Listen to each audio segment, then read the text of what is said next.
Hi, everyone. Thanks for being with us today. As we are really getting underway with the real summer, we've got some family dynamics that perhaps have been changing and will continue to change as we continue on through the summer months and head back into the fall school year. So we want to talk about that. We want to talk about your child's experience through COVID-19 today with one of our specialists with Texas Tech physicians in the pediatric department, Dr. Meghan Marnell. Thanks for being with us today, Meghan. Thank you for having me. So I want to talk, before we get into the meat of this, I want to talk about you and your experience with Texas Tech and how you find yourself here. Sure. So I actually graduated from the clinical psychology PhD program at Texas Tech in Lubbock and went to Dallas for 4 years and worked at the Children's Medical Center there. And then my husband was offered a position in Amarillo. So we came here about 4 years ago, and I was hired on in pediatrics 2 years ago, almost to the date. And I've been their pediatric health psychologist ever since. Well, we are so grateful to have your expertise here in Amarillo. You've been a wealth of information for sure. And particularly around sort of these adjusting dynamics with families right now. A lot of families experiencing sort of some added stress, maybe some added anxiety with COVID-19. What advice do you have for families out there who are trying to manage that stress? So I think the first thing I always want to remind families is stress is normal. We all experience stress on a daily basis. And it's when that stress gets too high that it's more difficult to manage. That's where we want to step in and try some different techniques to, like I tell my families, turn the dial down on that worry, on that stress. And families can sort of monitor each other, and what I like to recommend, the stoplight system. So if you are feeling in the green zone, right, you're feeling pretty calm, that's great, keep going. But when you notice you're maybe approaching that yellow zone, you might want to slow down, or you're noticing your kids are approaching that yellow zone. So what does that look like? In our kids, it might be they become a little more whiny or a little more fussy. They're a little clingier, or they are more fearful. That's when, as a parent, you may want to pull back and say, hey, I've noticed, depending on how old they are, I've noticed that you seem a little more worried around bedtime. Is there anything you want to talk about? So modeling for kids, giving them words to describe their emotions and then helping them work through those. Parents can set schedules. I know it's really hard. I have 3 kids, and I won't even tell you what time my kids went to bed last night.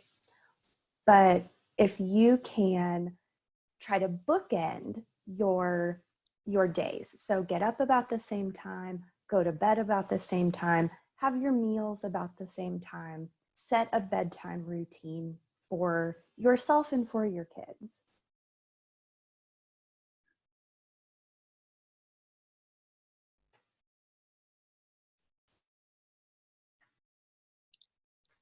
All right, makes a lot of sense for sure. So let's talk though, you talked about some signs and symptoms maybe that your child is experiencing some heightened mental health issues, maybe some anxiety. Are there things that kids in particular are going to be experiencing now in that sort of space? Yes. So I have seen kids much more worried, much more anxious. And for some kids, it comes out differently in each child. Some kids need a lot more reassurance, but other children might show it through acting out, arguing with their brothers and sisters, or being defiant. If you have a teenager, maybe they're trying to sneak out of the house and go spend time with their friends. All of that could suggest some underlying concerns or worry about the uncertainty of what's going to happen next. And, for some families, this started out, oh, it's an extra week of spring break. And now we're really in the grind. We don't know when this is going to end. And we're seeing things, our kids, especially older kids, are seeing things open up, and they want to know, why can't we go to the movies again? Why can't I go hang out with my friends at the park or at restaurants? So looking for those signs is in younger kids, again, more, you might see more tearfulness, more whiny or clinginess, nightmares. In older kids, it might come out more defiance or worry. They might even say, I'm worried.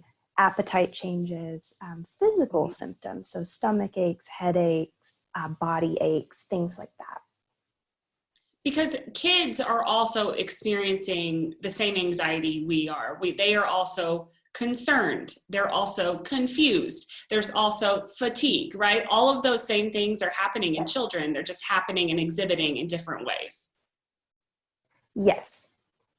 And, our younger kids may not have the language to say, I feel worried or I feel scared. I don't know what this means.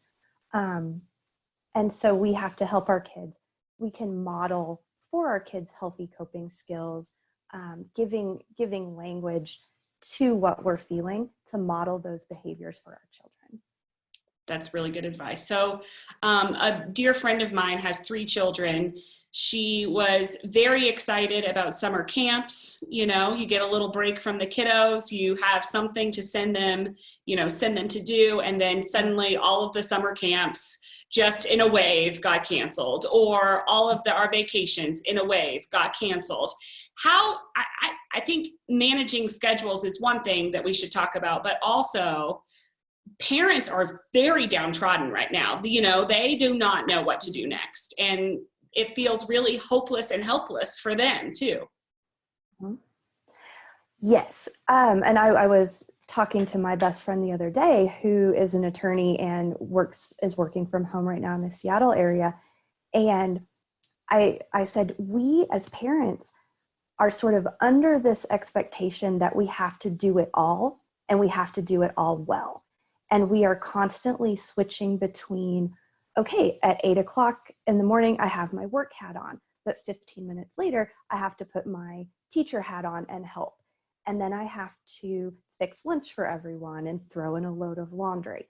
And so if you can sort of recognize that you don't have to do everything well, for right now, in these sort of unprecedented times, good enough is okay. Good enough parenting is okay. Our kids will pass on to the next grade. We will get work done. You may not be 110%, but that's okay right now. And sort of accepting and taking that pressure off yourself. The pursuit of perfectionism is not something that we need to be enlisting in right now. Yes, and because that just creates more stress and more anxiety. And now is not the time to be the Pinterest mom or sort of the perfect dad. It's, hey, just make sure your kids are fed. They've got clothes on. My daughter wore a Rapunzel dress to school today or to daycare, but you win some, you lose some, right? right. I do want to touch on too a pretty serious topic. We've seen reports of increased domestic violence, increased child abuse, because there is a lot more together time. I think that's really scary for a lot of parents and families out there and kiddos, but also, is there an opportunity, do you think, for that relationship to grow because of all this together time? I do. I think we have been given an opportunity sort of in the form of this pandemic, or it doesn't look like an opportunity, but we do have the chance to be more present with our families right now without the hustle and bustle or added stress of extracurricular activities. And we can really work on being with our families and our children and our partners sort of in the moment and getting to know each other on different levels. I know when things were sort of quote unquote normal, I would pick the kids up from school, then I'd get the younger 2 from daycare, and we were constantly at gymnastics or art class or something where I never really got to sit down and talk with them or do things that they wanted to do that weren't structured. So I think families can sort of reframe this as an opportunity to spend more time in nature, to spend more time doing a family project like a garden, but also recognizing that too much togetherness can be stressful as well. So balancing, we've just spent a lot of time together playing games, playing outside. Let's all take a break. Let's go to our rooms, have some tablet time, have some quiet time alone. I think that's really great advice for sure. I mean, I think that's great advice for couples out there as well, too, for that matter, right? Mm-hmm.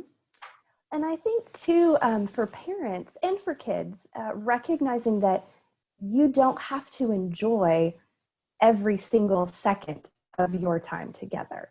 It's okay to wish that you could go back to work or kids could go back to school. That's normal. That's typical. So don't beat yourself up if you find yourself, wishing for 5 minutes of peace and quiet. Recognize that, hey, I'm having these thoughts, I'm having these feelings. Maybe that's a yellow light. Maybe I do need to step outside and have a cup of coffee or send my kids out to swing in the backyard. That is so great. I love that. I love that advice. Really fantastic. Okay, so that kind of wraps up our serious part of the interview. Now we go to our lightning round. Dr. Marnell, are you ready for the lightning round? I hope so. Okay, the first question is a real stumper sometimes, I have to be honest. Crunchy or smooth? Crunchy. Really? So many crunchies out there. I was shocked at the number of crunchy people out there. Okay, ice cream, favorite flavor of ice cream, and if you have a brand preference, you should share that too. I'm going to have to say I'm not a huge ice cream fan, but I'll say mint chip Bluebell. Okay, all right, that's good. That's a common answer. Is there something that you've binge watched during the quarantine that you found to be particularly wonderful, enjoyable for you? So for me, this is definitely a adults only show. So after the kids go to bed, it's going to be the Joe Exotic Tiger King on Netflix. I mean, there's a lot of psychology to unpack there, isn't there? So much. So much. It's a good one. It wasn't what we needed, but it's what we deserved, right? All right, last question. First concert you ever attended? Oh man, that would have been Incubus. Hoobastank opened for Incubus in 2001. I think I was a freshman at the University of Nebraska. Yes, a deep dive into late 90s, early 2000s pop music. Well done, Dr. Marnell. Well done. Thank you. Okay, well, we're so glad that you're here with us today. We appreciate your time and enjoy the rest of this new normal that we find ourselves in with your kiddos. Yes, you too. So thank you so much.